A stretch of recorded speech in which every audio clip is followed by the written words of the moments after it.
ভাবো তো, একজন লোক নিজেকে সন্ন্যাসী মেনে দাবি করলো, বয়সটা নাকি 1000 বছরের বেশি, হঠাৎ একদিন উধাও হয়ে গেল। সুবোধ ঘোষের লেখা এই রহস্যময় গল্প বহুরূপী আজ আমরা আলোচনা শুরু করছি। প্রথম পাতার আলোচনা, পৃষ্ঠা নম্বর 64 বা 74। হরিদার কাছে আমরাই গল্প করে বললাম, শুনেছেন হরিদা কি কাণ্ড হয়েছে। এই লাইনটার মাধ্যমে বোঝা যায় গল্পটা মাঝখান থেকে আরম্ভ হচ্ছে হঠাৎ এক উত্তেজনার মধ্যে। এখানে প্রশ্ন জাগে, হরিদা কে? হরিদা হতে পারেন এক সাধারণ চায়ের দোকানদার, বা গ্রামের এক লোক হতে পারে, বিশেষ কোনো লোক হতে পারে। মানে হরিদা সব খবর রাখেন, কি হয়েছে না হয়েছে, কিন্তু এই কাণ্ডের খবর রাখেননি বা জানেন না জগদীশ বাবুর বাড়িতে এক সন্ন্যাসী এসেছে। উনানে মুখে ফু দিয়ে আর অনেক ধোঁয়া উড়িয়ে দিয়ে এইবার আমাদের কথার জবাব দিলেন, না কিছুই শুনিনি। এখানে চিত্রটা খুব জীবন্ত।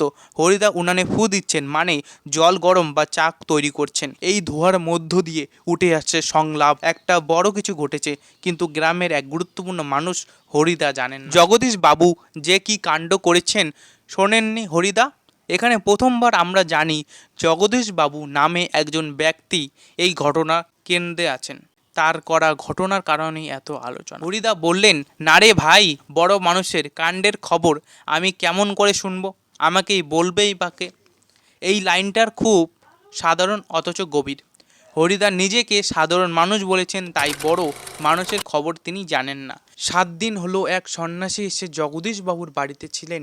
এখানে ঘটনার সূত্রপাত থেকে বোঝা যাচ্ছে এক সন্ন্যাসী এসেছিলেন 7 দিন ধরে জগদীশবাবুর বাড়িতে। এখানে বোঝানো হচ্ছে সাধারণ একটা পরিবারে এমন এক রহস্যময় অতিথির আগমন। হিমালয়ের গুহাতে থাকেন, সারা বছর একটি হরিতকি খান, এছাড়া কিছুই খান না। এই বর্ণনা শুনলেই আমরা চমকে উঠি। একজন মানুষ যদি শুধুমাত্র একটি হরিতকি খেয়ে বেঁচে থাকেন, তাহলে তিনি কি সাধারণ মানুষ? গুহাতে থাকেন মানে সমাজ থেকে অনেক দূরে বিচ্ছিন্ন জীবন যাপন করেন। এখন হরিদা বলেন, সন্ন্যাসী কি এখনো আছেন না চলে গিয়েছেন? আক্ষেপ করেন হরিদা, থাকলে একবার পায়ের ধুলো নিতাম।